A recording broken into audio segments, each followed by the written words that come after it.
right, it is the top of the hour. Good afternoon. My name is Brenna Goggin. I'm the Mid-Atlantic Leadership Development Manager with River Network, and I'd like to welcome you to our first coffee lunch roundtable of 2021, Building Online Connectivity. We'll be going through a series of PowerPoint slides. For those that have just joined us in the last few seconds, there is a nice prompt on your screen just to get you into the mindset for today's presentation.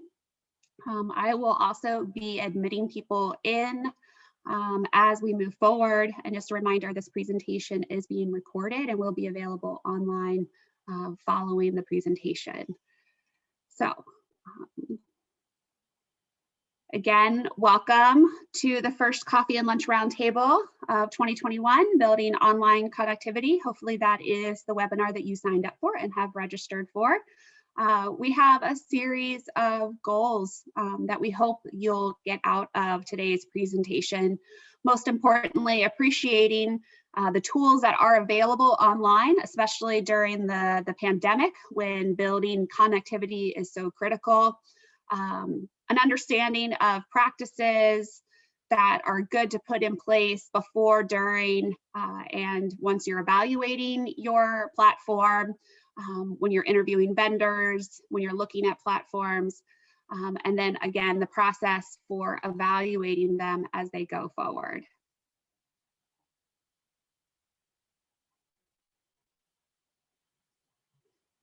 We have 4 presenters today, and each of them will take a few seconds to introduce themselves once it's their time to present. Abby joins us from Groundwork USA. Carly and Deanna are on staff here at River Network, and Lucy is with the Alliance for the Chesapeake Bay.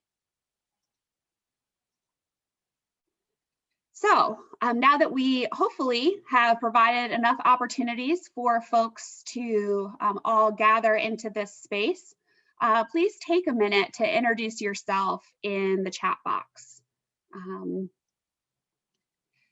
Feel free to share your name, your pronouns if you wish to share them and they're not already in your name that's part of Zoom, the organization that you're joining from today, and the lands that you're occupying. It has become a practice of River Network to begin our meetings by recognizing and acknowledging the Native peoples whose traditional territory includes the land and water in which we are meeting. So we offer the opportunity for you to share that as well. Thank you, Carly, for dropping it into the chat box. Really appreciate folks taking the time to do that. And if you don't know the lands, the origins of the lands that you're on, no worries. We've included a link in the bottom of the slide that will show you the history of your land. So let folks can finish introducing themselves, taking a minute.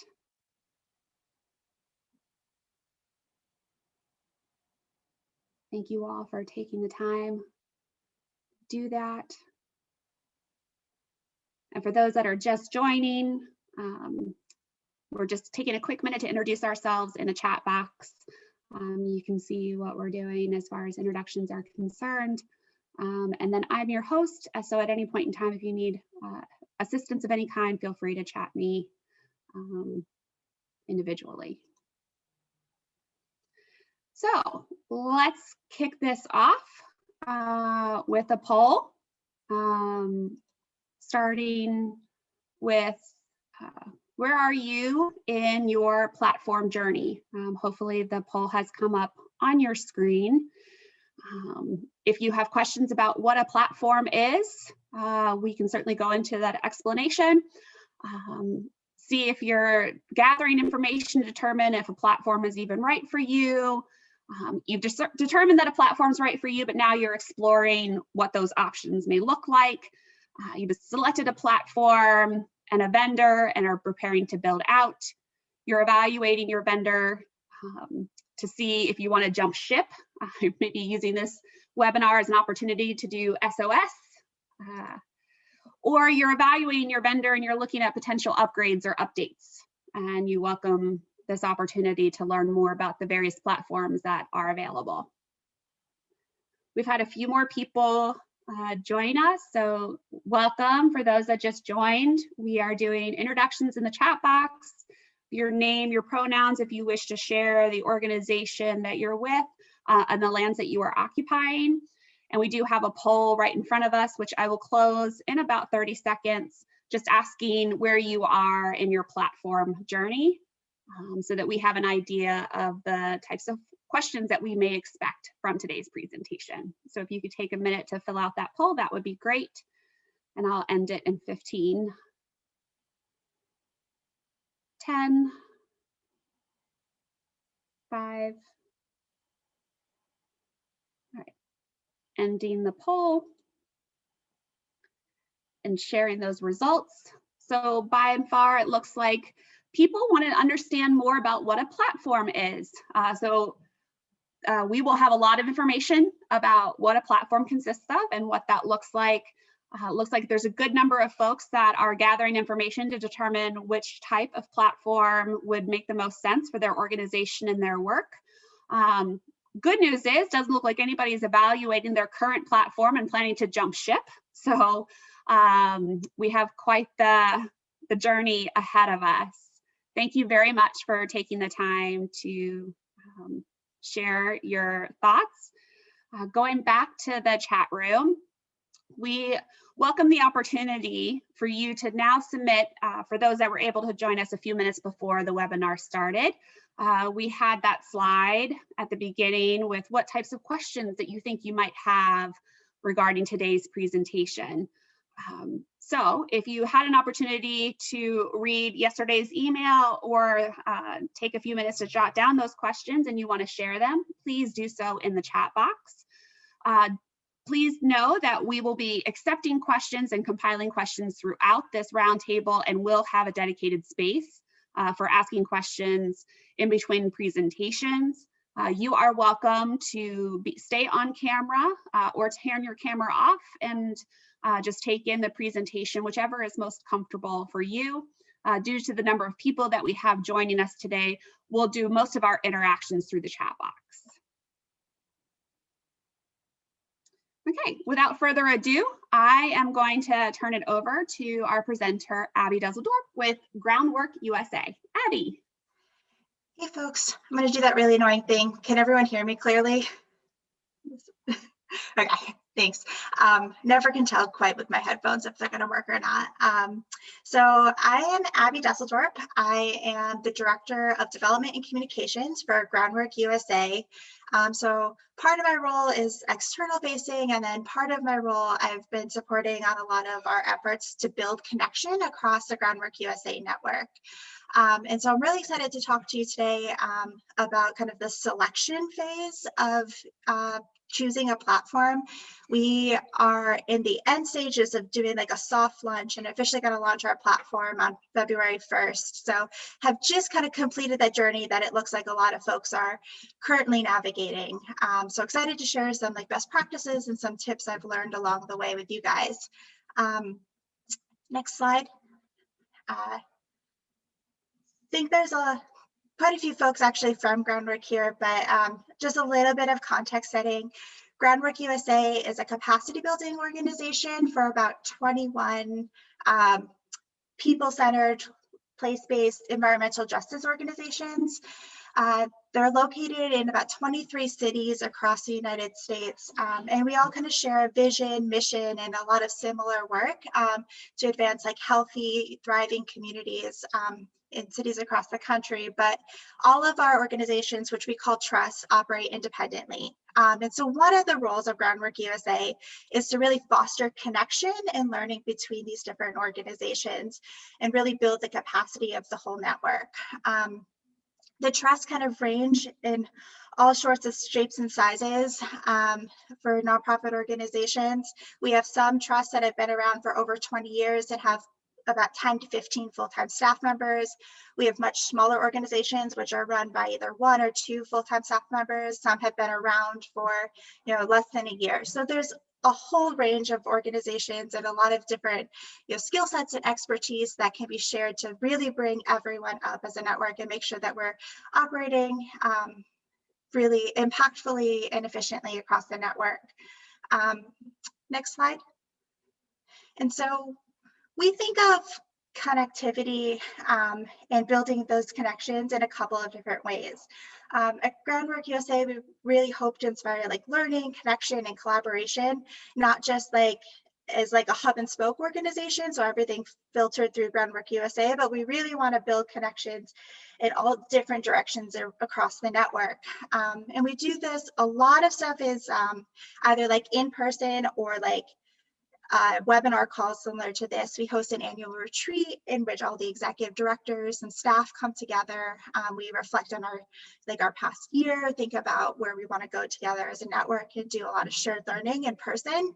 And that's like our one like in-person event every year. The last year we held it on Zoom because of COVID. We also host like bi-monthly network calls, which are very similar to this roundtable format where anyone can join, and we talk about different programs, some best practices in organizational management, like professional development topics, and those happen every other month. We also do some shared programming. So we run one partnership that we do is the Climate Safe Neighborhoods Partnership, which brings together 9 trusts on like the shared vision of addressing inequities and climate vulnerability. And so there's a lot of shared learning that happens there. And then some formal and informal exchanges as well. So some mentorship opportunities, some direct connections that we help facilitate. And so a lot of these pieces are happening, and our like online platform fits into that context. There's clearly some gaps that happen. I'm sure as a lot of people have experience in trying to like foster connections using these event-based strategies. There's not a lot of time when you're planning out, to think about like the day-to-day questions. When something bubbles up, it's just like a one-off question. Where do people go to find answers? The one thing we've kind of realized is that we've focused a lot at like either the higher levels of the organizations. There's a lot of opportunities for executive directors to connect. That's less true for some of the other staff in the organization, especially when there isn't necessarily someone who has the exact same role as you in another organization. And so our internet platform is really designed to fill some of those gaps, help foster connections at all different levels, help people have a space to go for that day-to-day work. And just kind of build out a year-round strategy for increasing connection instead of just this one-off events. Next slide. And so where are we in our journey? Groundwork USA had an internet platform that we were using that was based in WordPress up until, and last year we kind of made the decision that that wasn't meeting those goals anymore. It was really hard to access, so people weren't using it. There wasn't any like collaboration tools and communications tools built into it. So it was just like a static place that no one was going. It wasn't really meeting our needs anymore. About 8 months ago, we kicked off the process of identifying a new platform that would meet those goals for us.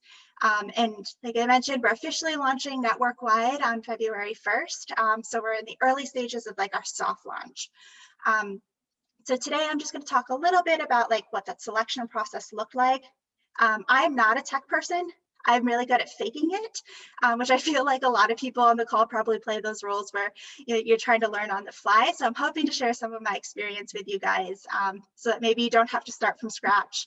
I'll also share just like some highlights from our platform in case folks are interested. Happy to dive in more later. And then a couple lessons learned along the way, just high-level takeaways. Perfect. So our selection process was broken out into a couple different key stages.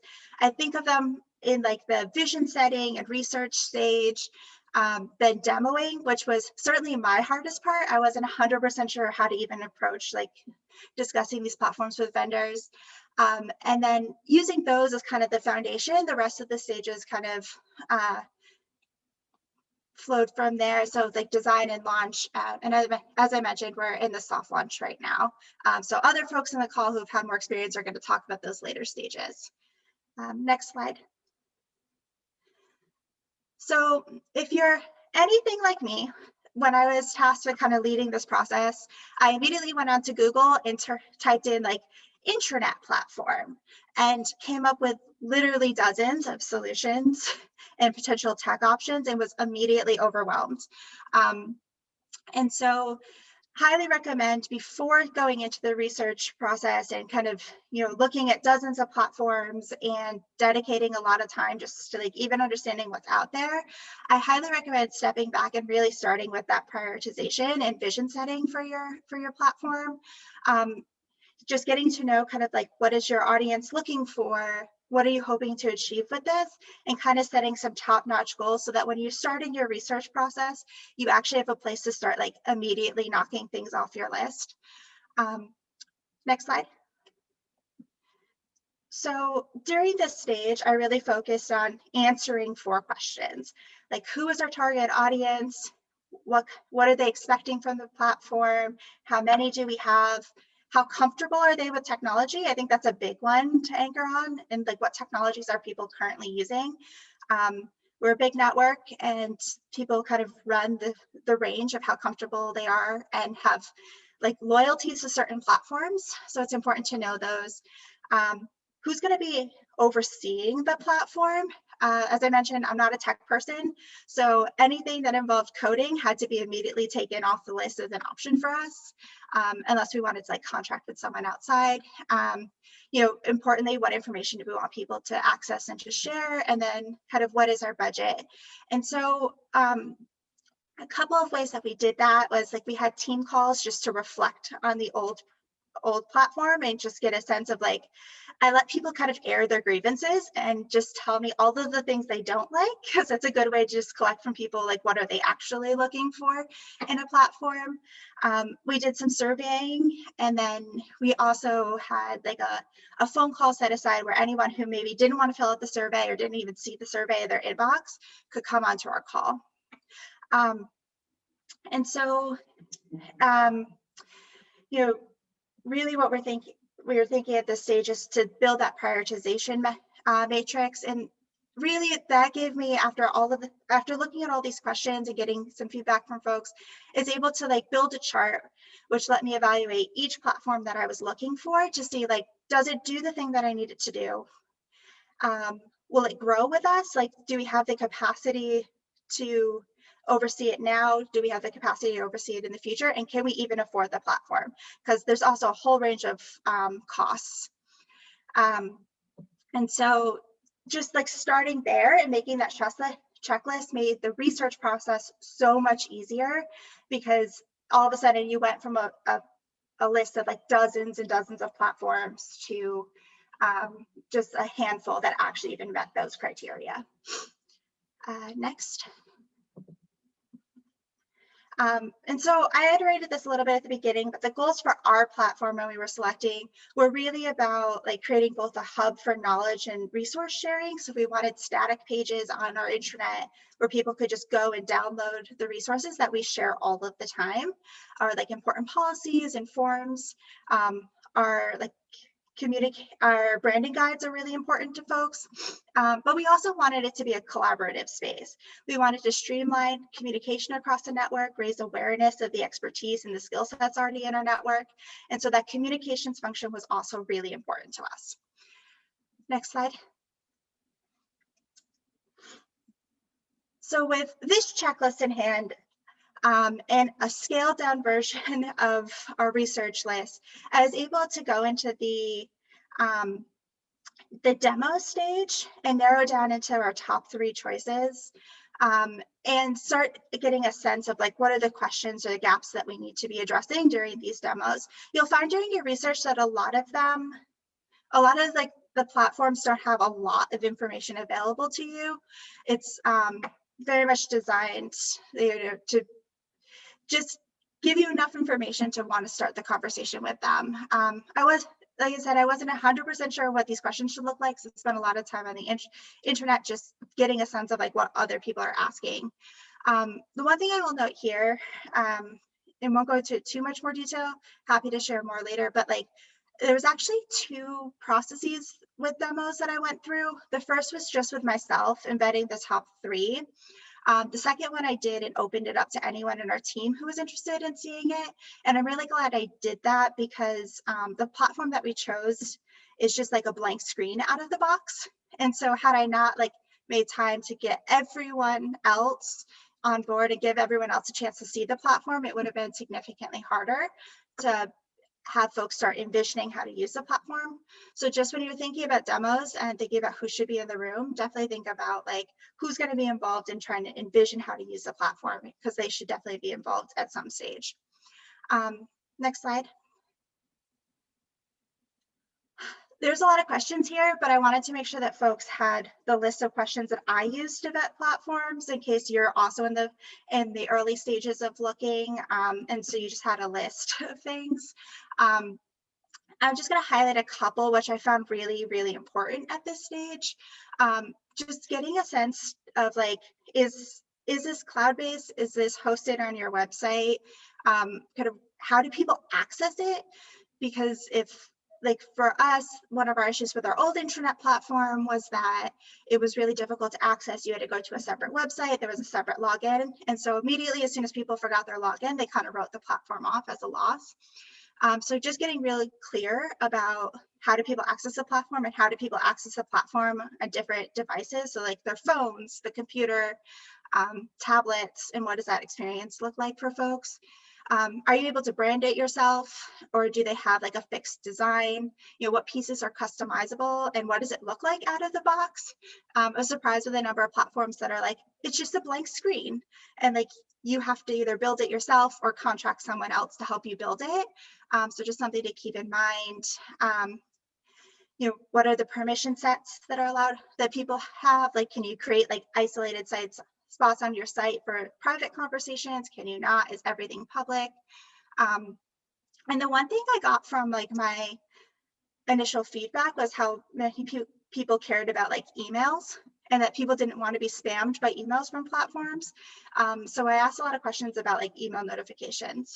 So just something to keep in mind that when you're doing that initial like vision setting, to make sure you find out what those like little nuanced things that people care about are. And then just with pricing, remember that like some platforms charge by user. And so making sure you know like how much it's going to cost you now and how much it's going to cost you in 5 years if you want to grow your community.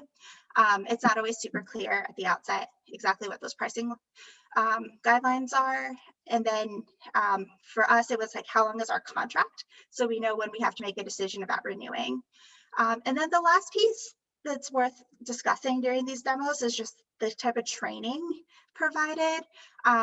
Some people just focus on the platform. Our system that we went with actually provides change management coaching as well, and it's included as part of our setup fee. And I found that to be invaluable, just helping me think through the process of getting people to not only set up the platform, but actually utilize the platform. So it's worth like asking at all your demos if that's something that they offer. And then the last thing I'm just going to know is that I always ended every single one of my demo calls with, what am I forgetting to ask? And it's been surprised at like what the responses has been, and I've got a lot of valuable information from that. And it's not a question that like I thought would get a lot of response. So just something like, if you are a tech person, it's always worth just asking, like, if I was a tech person, what would I be asking? You'll be surprised what you get. Next. So just very quickly, we explored 4 platforms. Happy to talk through like our experience and why we chose to go with one versus the other.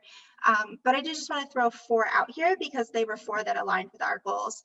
Clarimentis is like this true intranet platform. It's an app that you install on your computer, and it has all of the bells and whistles that you can think of.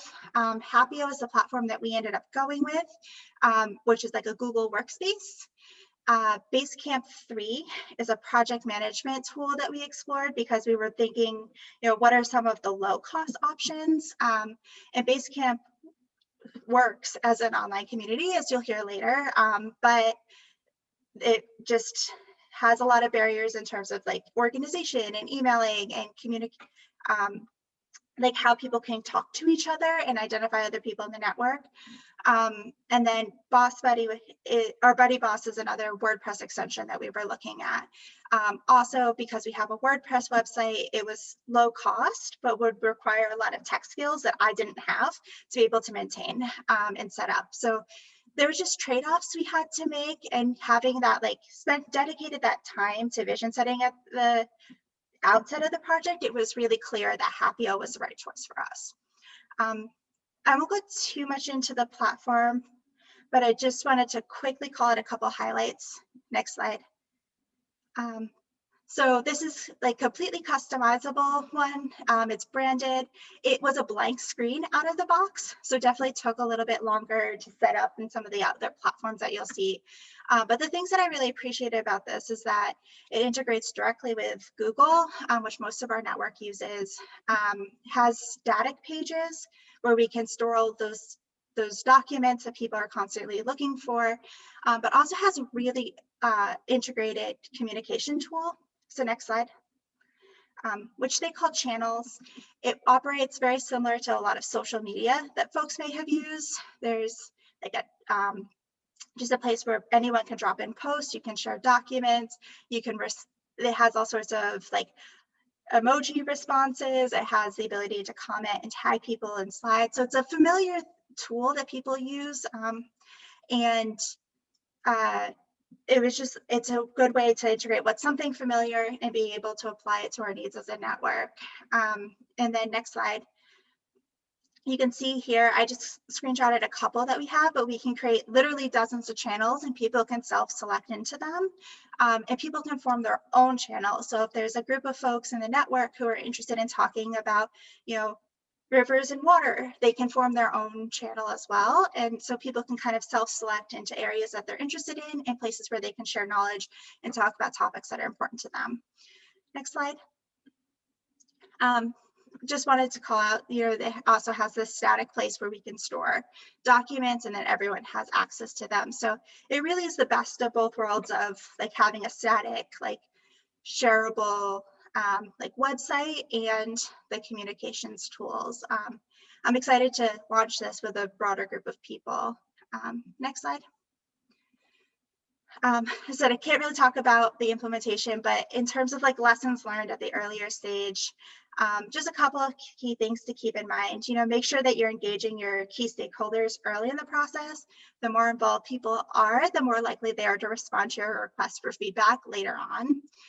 It felt really important. I felt like I had to create more paths for feedback than I had originally intended. Originally, I was like, I'll just send out a survey and people are going to respond to that survey. And very few people actually responded to the survey. And so I've thought about, especially later on in the process, how do I integrate more ways of soliciting feedback than just like filling out a form online. The next couple of things are a little bit contradictory, but just wanted to note them. Sometimes it's the little details that matter. When I send out the feedback survey about our original platform, the most like cited things that people complained about our platform was that it was difficult to search, it was difficult to log in, and that there was non-existent notifications. And so it was impossible to use a platform if those like 3 pieces weren't in place. And those were the things that people requested in our new platform. And so like, I wouldn't have necessarily asked questions about all of these 3 categories unless people had pointed them out to me. And they seem like really little, but if those experiences are bad, then people aren't going to dive further into the site. That being said, the other thing I've learned is that there's no such thing as a perfect solution. You're gonna have to make compromises along the way, and having that vision in front of you as like your North Star is probably the only way you can make those trade-offs as they come up. And I feel like you're almost inevitably gonna run into trade-offs at some point. The other thing is just like, make sure you're planning for like your MVP, your minimum viable product. What is the absolute like baseline content you need to be able to launch this out into your network? The most valuable feedback I've gotten and like the most like valuable design choices have come from people who have been piloting the tool. I just couldn't see things clearly anymore, having spent so much time in it. So we put out like the, minimum product that we could, and have received really valuable feedback. And then people feel more involved in the process if you give them the chance to help like co-create the design. And then just like make sure you're over communicating. There's a high probability that people aren't looking at your emails all the time. And so you may feel like you're talking about this nonstop, but for a lot of people, like they'll hear one message and not the other. And so the whole process is so much easier when you're, just over communicating and letting people know where you are. Those are my little takeaways. Happy to talk either more about the platform or the process if there are questions. But with that, I'll turn it back over to Carly from River Network. Great. Yeah, thanks, Abby. I love what you said about the what am I forgetting to ask question in your free trials or demos, because there's always something. So that's a great tip. Okay, well, hi, everybody. My name is Carly. I'm the membership associate at River Network, and I'm going to talk a bit about River Network's new external online community for the network. So this is an external community for like the nationwide network of water protectors. And I'll just say here too that we're using the word platform as kind of like a catch-all term to describe any tool that would foster online connectivity for any sized group, either internal or external. So I'll start here by providing a little bit of context and explaining what River Network is working on and why we ultimately decided to pursue an online platform for our network. So this is a project that's actually started before the pandemic. So before everyone moved everything to a virtual space, we were thinking about how to ultimately replace an old and outdated listserv for very few people in the network were actually using. But the people who did use the listserv were using it to share wins and resources from their organization. They were emailing with requests of the network, like completing a survey, although yeah, mixed efficacy with surveys in general, or asking kind of a general organizational development related question, like any ideas for a new fundraising campaign or how to start a new program, etc. So we also know from River Rally that the network finds a place to connect on topical issues and themes very useful for their professional and organizational development goals. So the only thing missing was obviously the space where people could have these conversations outside of the 4 days of River Rally or any other in-person event. So our big question was, what does this space look like, and how do we hold space for these conversations really year-round? And we decided that it looks like a permanent online forum for our members, which we're going to call a platform. Next slide, please, Brenna. Okay, so after going through the whole process Abby just mentioned and doing our own research and selecting the platforms that we thought would work best for our community, the next step is testing. So you'll see here too a few of the options that we really considered in this process. Yeah, we also tried BuddyPress, and it sounds like Groundwork did too. That was, a really cost-effective option because it was driven through our WordPress hosted website. But again, yeah, just wasn't the best option for us. And then we considered really simple solutions too, like a Google group, like something that would just serve as a listserv. So we looked at all these options. Teachable too is really a really affordable option. Mighty Networks, not so much. And we ultimately landed on Mobilize. Okay, so great. You're at the stage where you have one or more tools that you think will work for your external community. So assuming that you're the one doing the research, you probably have an idea in your head about how people are going to engage with the platform you've chosen. And you've chosen this platform because, like Abby did too, you created a matrix with all of your must-haves in any kind of platform. And you've been very intentional about kind of identifying the pieces of functionality you need. But I'm here to tell you that you're probably wrong about how people are going to engage with your platform. So I have here, put yourself in the new user's shoes, which is great for selecting a few options, but can really only get you so far, especially when you're building a forum for a larger audience who might use the tool in different ways. Actually, people will inevitably be engaging with the tool in very different ways. So I think the single most beneficial step River Network took before selecting a platform for our online community is internal testing. And I highly, highly recommend that you do the same if you're implementing a new technology and trying to create a space that you're hoping that a group of people will use and enjoy. So the first step is alpha testing, which means testing within the organization on the back end of the tool. So here's an example from River Network's process. We signed up for some demos and we built a basic version of the community on a few platforms. Then we looked at the platforms with a core group of staff, which at the time was only 3 people. And after this review, after this vetting, we brought back a tool that we thought would work. The keyword there being thought, to the entire River Network team. And this is why I say that this was probably the most important step we took. So we brought this tool to the River Network team for beta testing, which is a larger group looking at the front end experience of a new tool. And we realized very quickly that this was not the tool for us or for the network. So when we brought all staff in to test the community, they found a lot of bugs on the front end that the alpha testing group didn't really find.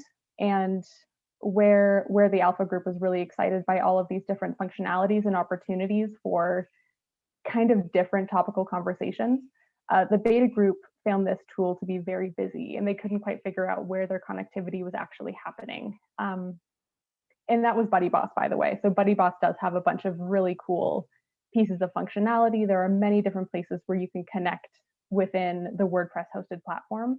But it was so busy and it was just very unclear if you had a simple question, if you had a survey that you wanted to put out for the network, or any kind of question about workplace culture, for example, there was no clear space where you could just ask a question of the entire network.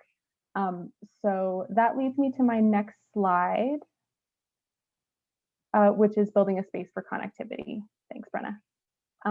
Okay, so how do you build a space that allows for the kind of connectivity that you're hoping to achieve?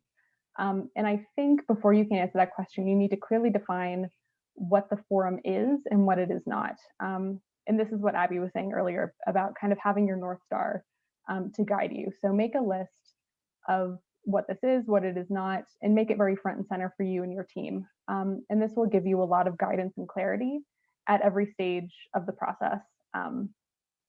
And perhaps the first lesson we learned in how people engage online is that any barrier, which could be like a piece of functionality that you find really cool or interesting, really anything that makes it a little bit harder for someone to use and find content in the platform, means that a handful of people just won't bother to use it.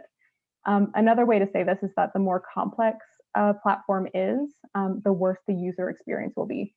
So we found this really cool platform that allowed for all these different topical conversations in different areas and all manner of subgroups, but again, decided it was just too busy for what we wanted the tool to be, which was ultimately just a very easily accessible space for the community to share and learn from each other.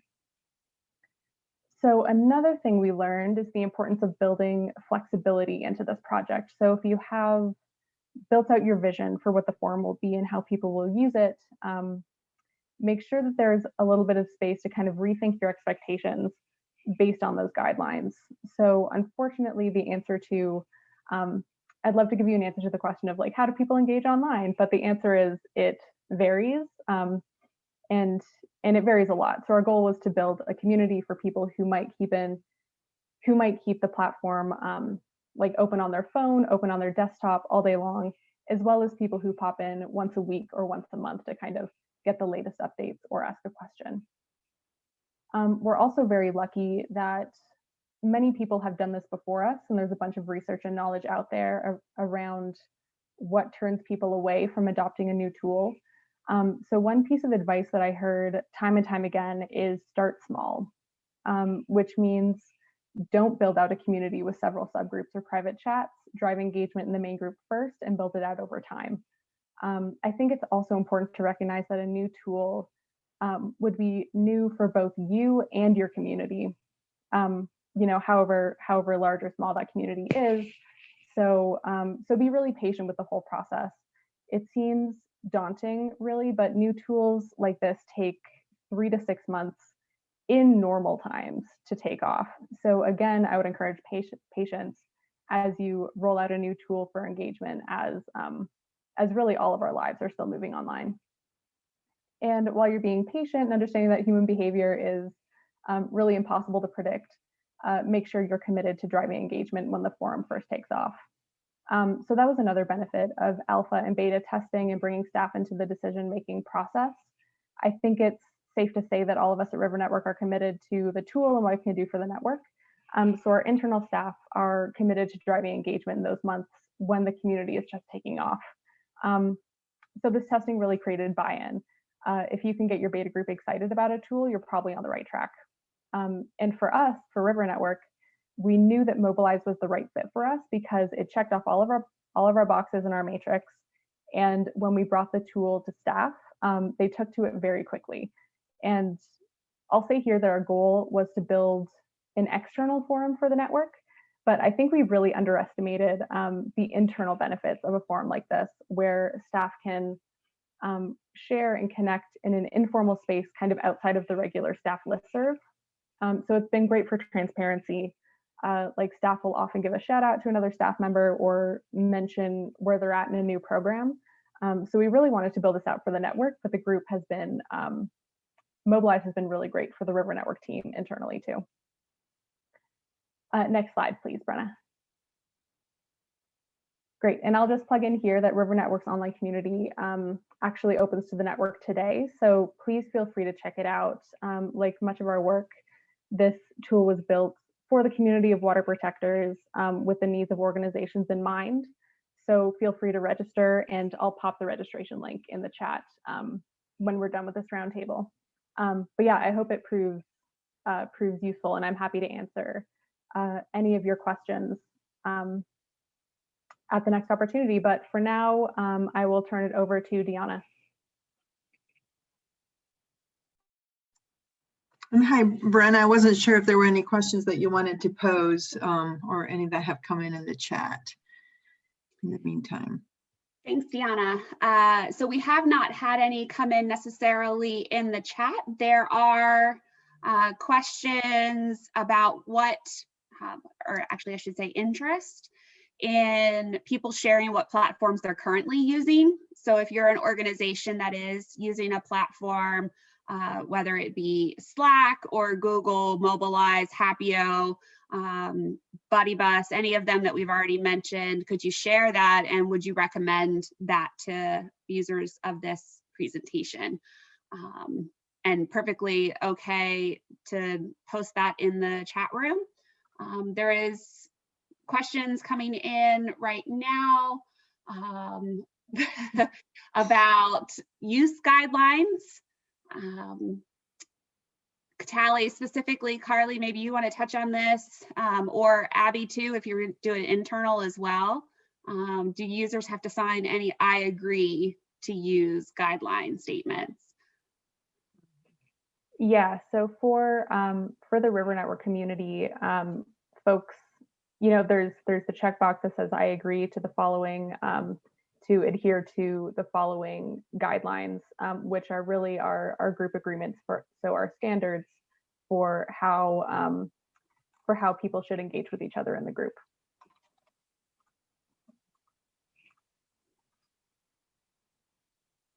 Thank you, Carly. And I'm going to post the link for those that are interested in learning more about joining River Network.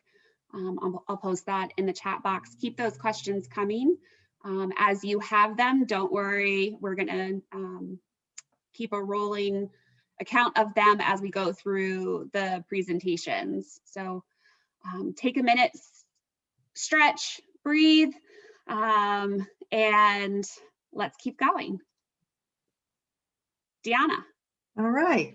So hi, everybody. I'm Deanna Toledo. I am also on River Network staff. And I am calling in from Asheville, North Carolina, the traditional lands of the Cherokee people here in beautiful Western North Carolina. And I am here as perhaps just listening to Abby and Carly. I'm here as Exhibit A of what happens when you don't get to attend a webinar like this one before you launch your online community, because we and the network that I'm going to talk about is in a very different place. We are 8 years in, using pretty much the same platform that we set out from the beginning, and have experienced an awful lot of growing pains with that. So I'm here to share some of that. And it looks like from the earlier poll, nobody responded that they were ready to bail and evaluating what they've got and bailing on it. I don't know that I would put ourselves in that column, but we're definitely looking to see what else we could use. So if you want to go ahead, Brenna. So River Network and Groundwork USA, the organization that Abby is with, we together are coordinators of a national network. It's called the Urban Waters Learning Network, and it is a network that works to really bring together folks who are working in urban waterways to share practical on-the-ground experiences around revitalizing urban waterways and the communities around them. So we are the national coordinators. It is supported by EPA. And so when this network first came together around 2011, so almost 10 years now, our goal for the network was really clear. We wanted to support each of the members to do their own work more effectively by learning from one another.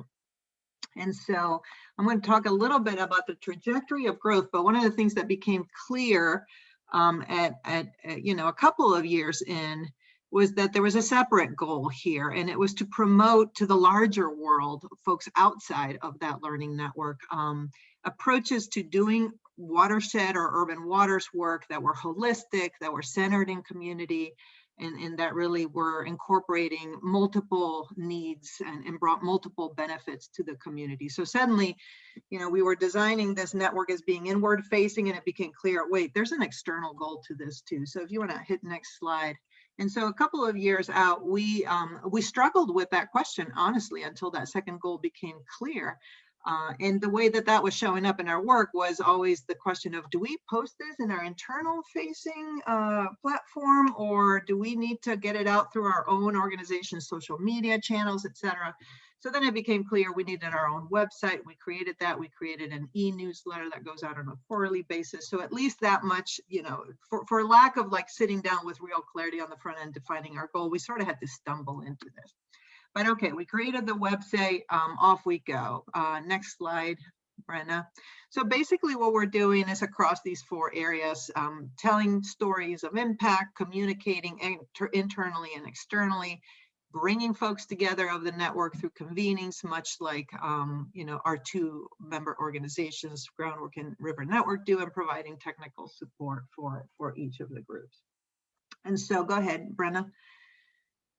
So this is our map today. Today we have nearly 500 individuals. They represent, anywhere between 150 and 200 organizations that are working on urban waterways, primarily about 60% NGOs, but a strong contingent of federal agencies, state agencies, local government, academia.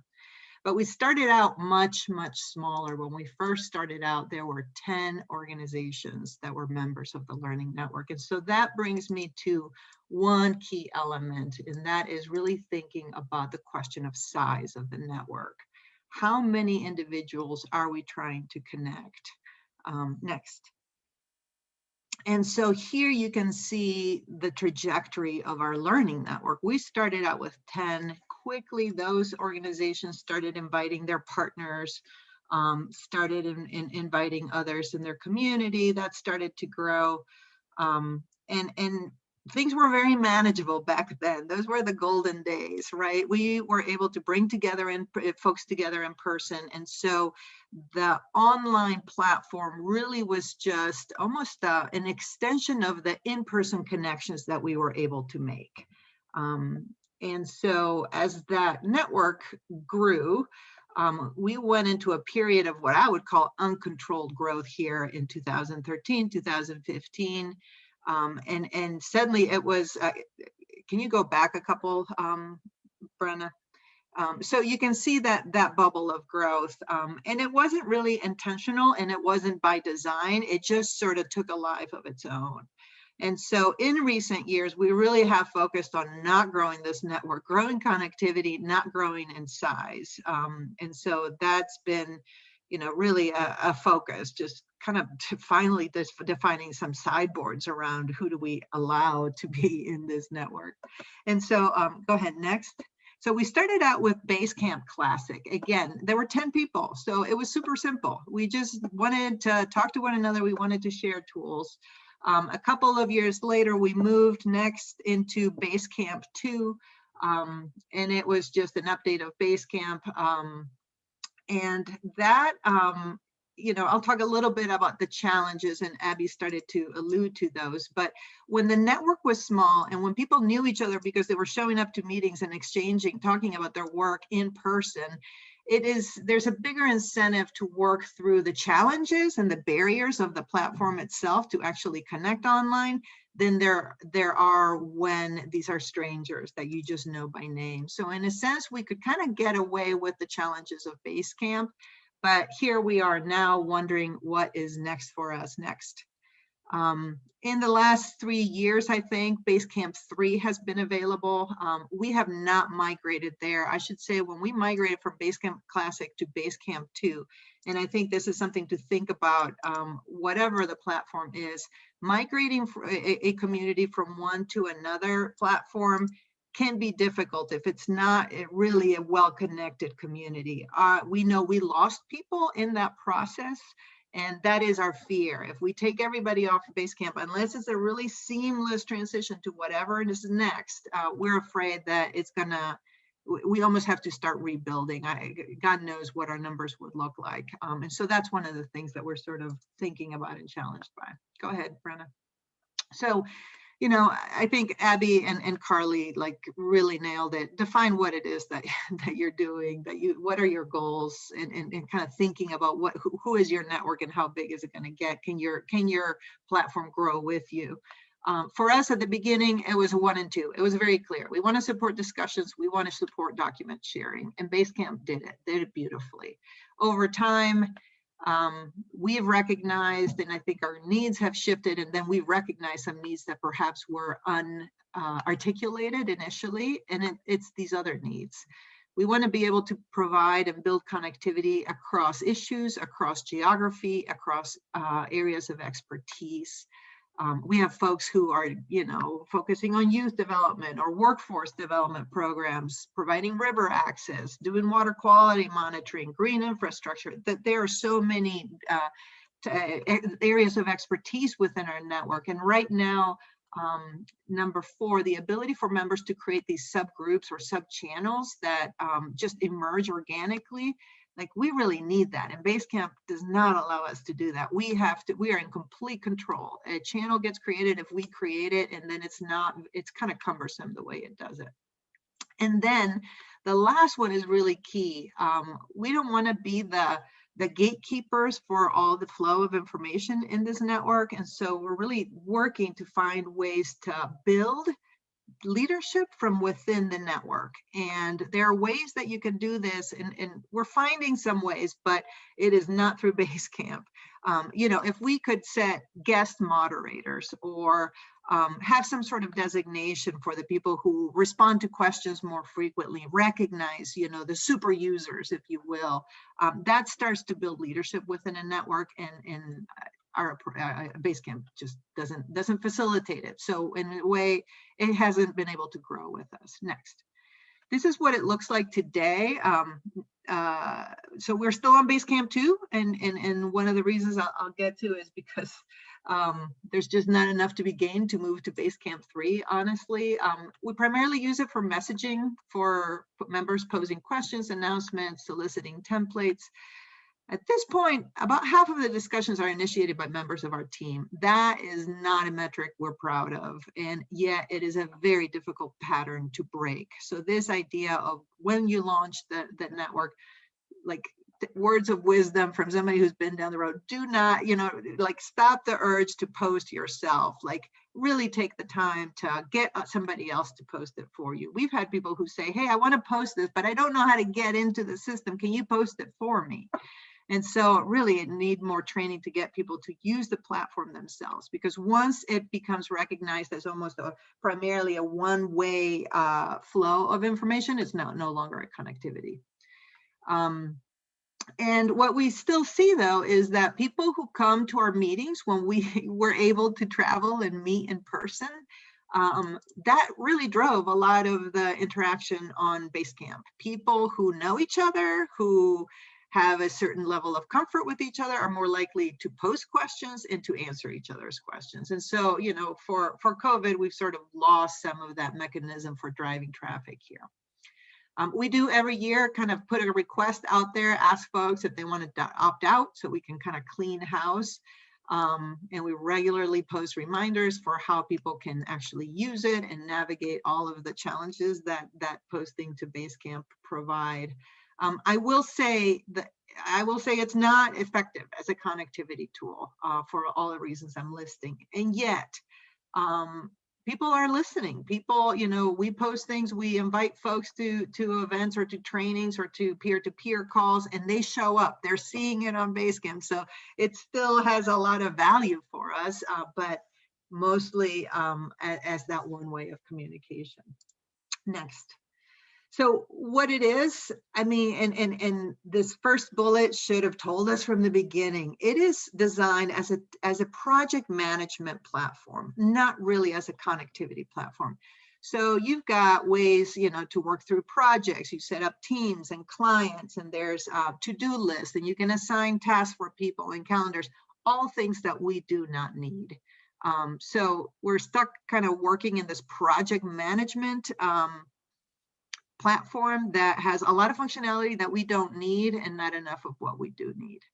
Some of the challenges next is, and I started to go into these, you require a login as a barrier it's a huge barrier for engagement. It does not live within our website. Everything comes to people's inboxes.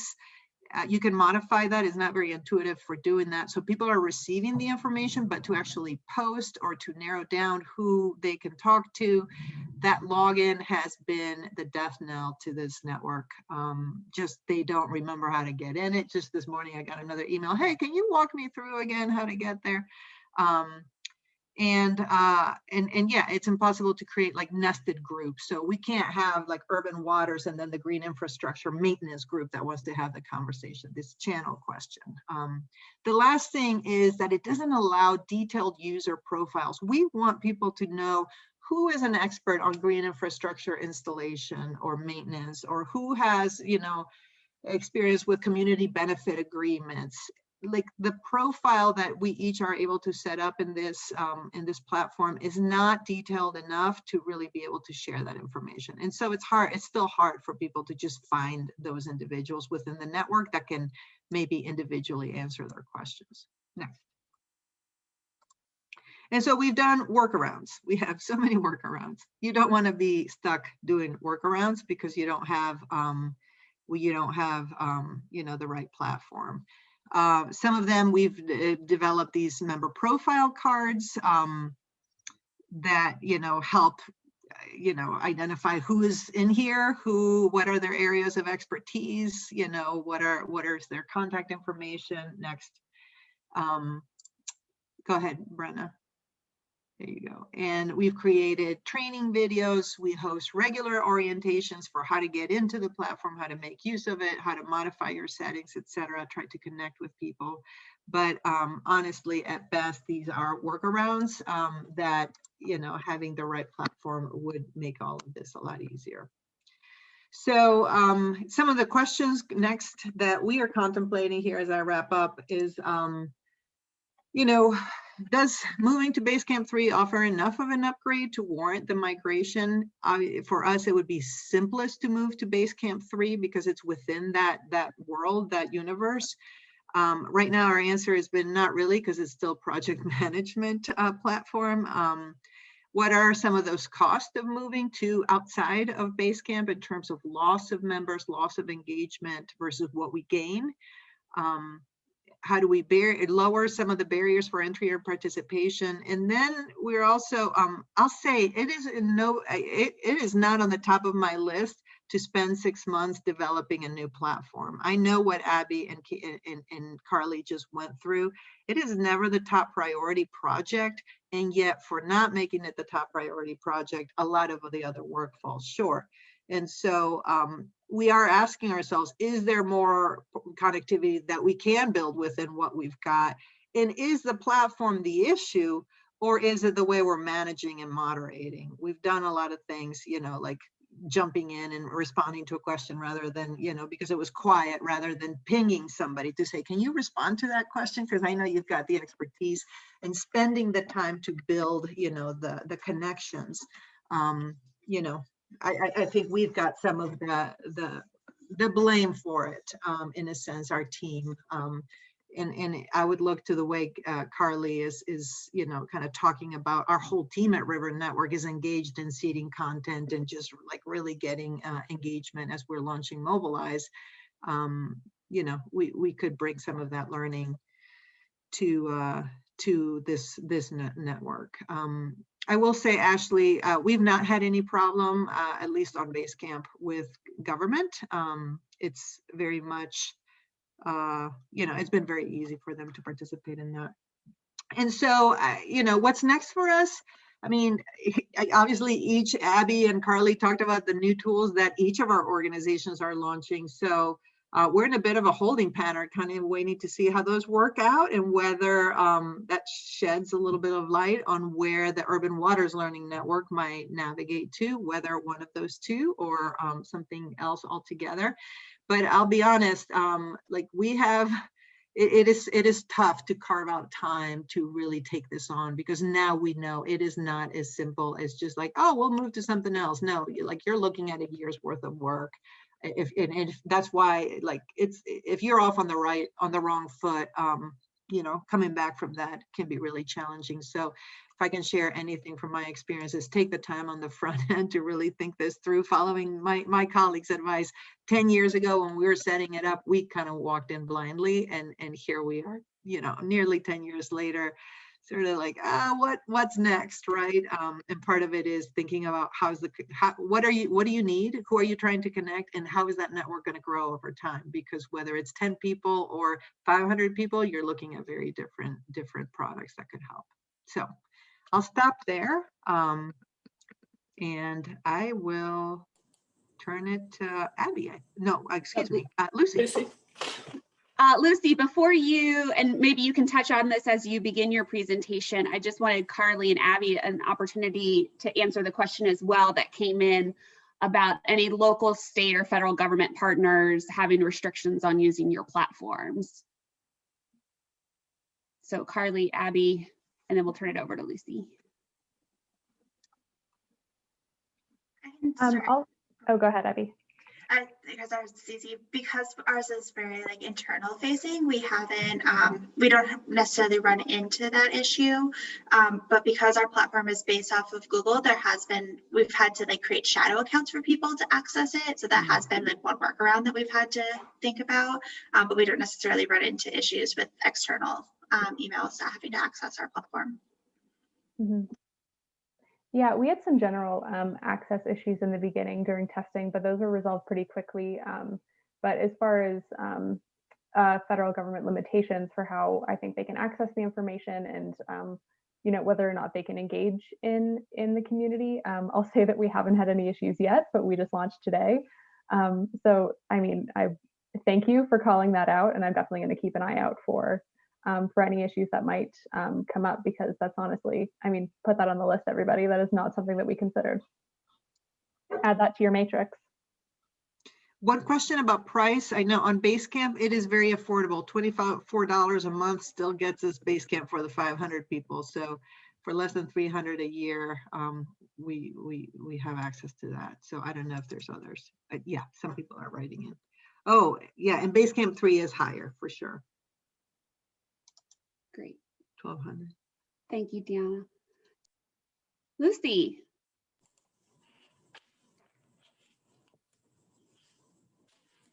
So, hi, I'm Lucy. I work at the Alliance, and I'm here to talk about the Chesapeake Network.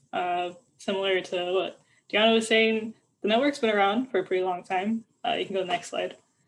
It actually started in 2008. I was definitely not at the Alliance. I was in 8th grade at that point. So it was all created before I was aware. But it started after the 2007 Watershed Forum. So that's a forum that the Alliance hosts that brings together roughly 400 people all throughout the Chesapeake Bay watershed. So it was post this forum, they decided they wanted a platform for people to continue their conversations that they were having at this forum. It was a place to share like resources and to continue conversations. And then in 2012, the person who at the Alliance that was in charge of this platform decided that the Alliance should own it because the first time it was through a third party. So he moved it onto WordPress, which is what we use now, which is pretty easy to use. But in terms of pricing, I think we spend $4,000 a year on maintenance and keeping it up every year. So yeah. You can go to the next slide. Oh yeah, sorry, you can press play. I wanted to show you guys what it looks like. I don't know if that's gonna work. Yeah, hold on, okay. Abby, it's giving me denied access. Okay, don't worry about it. We can move on. Okay, I apologize. No, it's okay. I was just gonna show kind of where there's still a feature on the network where you can go into groups, and it still has like a forum setting where you can go in. But so now pretty much what it's used for is anyone that's a user, we have 7,000 users right now, can post anything. They have to be approved, but they can post anything like a job or event, an announcement, volunteer opportunities, pretty much anything as long as it's happening within the Chesapeake watershed and is related to environmental work in some way. So you can go to the next slide.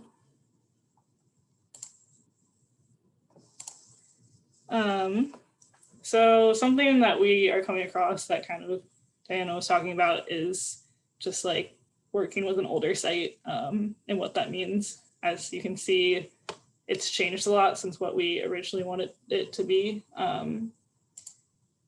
And so our goal is we're kind of in this crossroads right now where we're trying to figure out, do we want to bring it back to what we originally intended for it? But we also don't want to lose the users that we have, and we want to make sure that we're still connected to them. And if this is what they want to use this platform for, should we continue doing what it's kind of turned into? You know, the next slide. So we're kind of in this process of steps to improving to still meet the needs of the audience, like I was saying, and kind of maintaining this maintenance of keeping up an older site. So these are the things I'm going to talk about. Go to the next slide. So first, we did an initial survey. The survey mostly asked users just why they use the network, what they hope to get out of it, where they live, pretty much. Out of the 6,000 users we had at the time, we got 300 responses, which was pretty good. But from that survey, it became clear that we needed to take some action because people were not too happy with the site. Go to the next slide. So this is some results from the survey. Only 30% of the users gave the network a 5 on a scale of 1 to 5, 5 being that they thoroughly enjoy it and it meets their needs. 90% use the network by checking the daily digest. So these are, it talks about what's been posted and it gets sent directly to your email. So that means that like 90% of people aren't even going into the network because they're just checking their email and they're probably not clicking on anything. So we're not getting them to the site, which is interesting. Only 12% searched for groups, which again, that was one of the main reasons why we started it. So it's kind of sad to see it go back to down to 12. But 70% said they had applied to a job through the network, which is pretty cool. So obviously that's something that people are using it for. You can go to the next one. So from this like first survey, we realized that people weren't using this group setting, and we wanted to know like what can we do to make so people are going into the groups. So we kind of brought in 2 groups that we knew people would be interested in, and one of them is Project Cleanstream. This is a program that the Alliance does. It's an annual event where anyone can host a cleanup event. So on the site, there's a map on the network. There's a map that looks like this, and these are the red dots are events that are registered. So you just click a red dot and then it will say learn more, and that's how you volunteer for an event. So it was getting people to get to the actual site through this group. Then you can go to the next slide. And the other one was the youth portal. So this was a way we worked with the Chesapeake Conservation Corps, who hires young adults from 18 to 25. And so when anyone goes in to post a job and it's like an internship or entry-level job, they can click to put it in the youth portal. And then anyone who says that, so you can see there's 95 members in the youth portal. So then this job will go out to all of those young individuals. So that was another great feature of the groups. But next slide. That being said, there was still obvious that we need to make bigger changes, and that was kind of out of our internal capacity. So luckily, we're grateful for a partnership with the Chesapeake Bay program and their web team at UMCs. A user analyst helped us named Meg. She's great, and she helped us do user testing. So this was all about usability. She tested 7 users, 3 on desktops, 3 on a mobile device, and 1 experienced desktop, all from various jobs, various places around the watershed, various skills and ages. And she gave them these lists of tasks that you see on the screen, and then recorded them doing it so we could see how easy it was for them to do all these tasks. That being said, my supervisor and I went through these, and there was a couple that we couldn't even figure out, and we're the admins of the site. So it was obvious that the site is old, it needs some improvements. So you go to the next slide. So May came to us after doing all the user testing, and came back with these 5 major areas of improvement. So organization of the site, basically how it looks, mobile optimization, so using it on your phone, user onboarding. So like when you sign up, it will give you an option of picking the groups you're interested in instead of just throwing you in there. Visual cues and site speed. So when you think about it, those are 5 things that the Alliance was probably not thinking about back in 2008. Like no one was really thinking about how it was going to work on your smartphone. I don't even know if smartphones were a thing at that point. But yeah, it was very clear the most frustrated people got was with how slow it was, because it would take 3 seconds after they click something to open. And within that 3 seconds, they would lose patience and try to click on something else, and then get lost in whatever task they were doing and then give up. So from there, we realized that was obviously the next thing we need to do. We're not web designers, but we use digital ink, and they helped us out with that. So next slide. So this is the process we're on now. So after we made that update, we used our money in the budget for the end of the year. And now that we're starting a new year, we're going to use our money for this budget to go with more improvements. And we want to figure out what's the next best improvement by doing user interviews. So we're going to sit down. I'm going to interview 9 different users. I'm going to interview 3 that joined the network recently, like weeks to 3 months, and then 3 users that have been on the network between 1 to 3 years, and then 3 users that have been on for more than 5 years, to get like a wide variety of information. It's going to be conversational, to make sure that everyone's comfortable, so they don't feel bad giving us bad feedback. We want them to just let us know exactly how they're feeling. But yeah, it's going to be questions about what they suggest for us, what they like, what they don't like. So yeah, from there, we'll have an idea of next best steps for improving. So security update, this was something we didn't plan on doing, but happened to us in the fall. We had someone hack into the network and they were able to post something, which was a big question mark because I have to go and improve every single thing that goes on there. So the fact that they were able to approve their own posts, they had hacked into an old network admin's account, which was scary, but we got it all figured out. And we let all the users know that none of their information was compromised. And we asked everyone to log into their account and update their password to a strong password. This made us realize we only got 700 responses and we had spent like about a month sending emails out. Only 700 out of the 7,000 users got back to us, which makes sense when you think about it. Over 10 years, people get new jobs. They're not using the same email. So their users are just, we realize we have a bunch of users in the network that are just not being used that we need to clean out. Yeah, you can go next. So yeah, basically the final steps and what I'm just trying to say is that when you use an older site, there's always going to be improvements to make, and you just kind of got to prioritize what comes first. So I'm excited to see what I get from the interviews that take place, and then from there I'm going to present to my team for feedback and figure out what next best steps are for improving the network. And that's all I have. Great, thank you, Lucy. So just a reminder that the roundtables that we are doing, of which this is one, is an opportunity for us to share experiences with the larger River Network family that we have gathered, and or highlight those experiences of our partners. So we hope that you'll consider joining us for the next roundtable that is scheduled for February 24th at 12 o'clock, and we'll send out the registration information for that in our reminder email. Also, just a plug too, don't forget to sign up for Mobilize as River Network kicks off its online program here today. Thank you, Carly, for posting in the chat box.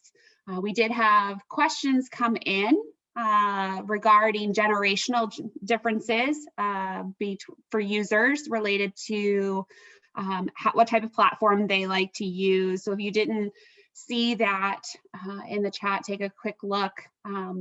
Not surprising, most of the advice is still related to ease of use, not having too many logins. And for the more tech-savvy, younger millennial side, they don't like complicated things. So you got to make it super duper easy for them, even though they're probably more of the tech-savvy than all of the generations. And I say that as an elder millennial, which apparently that's a thing now too. Just before you head out, don't forget that we have an evaluation link that helps us to offer up modifications and changes to our trainings that I've dropped in the chat box. But before you leave, want to make sure that you take the time to reflect on what you learned here today. Too quickly, especially now that we're all virtual and taking a lot of time on Zoom and trainings, we're very quick to check the box, close the Zoom box, and move on with our day. So we really want to take the opportunity for you to reflect on what you learned, see if there are ways that you can incorporate any of the learnings from today's presentation into your day-to-day activities. See if there are any other questions that came up for you during this presentation that you didn't have a chance to ask. Feel free to do so now. We still have a few minutes left. And if you're not currently using a platform within your organization or to build a broader network, what are ways that you can take what you learned here today to build some more connectivity within your team and within your network that doesn't necessarily require a platform? So think about that ease of use. Think about not inundating people's inboxes. Think about not having separate logons and login sheets. So how are ways that you can start a conversation within your organization about building connectivity and what that may look like? Are there any other questions? Just going to give a minute. Feel free to also come off of mute and do your video. I will stop sharing my screen so that we have an opportunity to all see each other. If you would like an opportunity to ask questions now.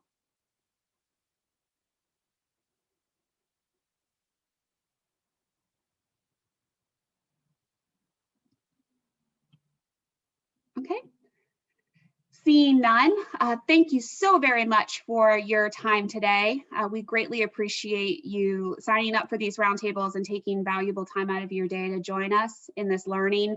If you have recommendations that you would like to share about your online learning platform and connectivity efforts, please feel free to do that using Mobilize. Otherwise, you have 10 minutes left of your day back, and we look forward to seeing you at the next roundtable. Thank you to our presenters very much for sharing your knowledge and your experience with us. Very much appreciated, and thank you participants for your time. And best of luck in your journey on platforms. Let us know if we can help. Bye, everyone. Thank you.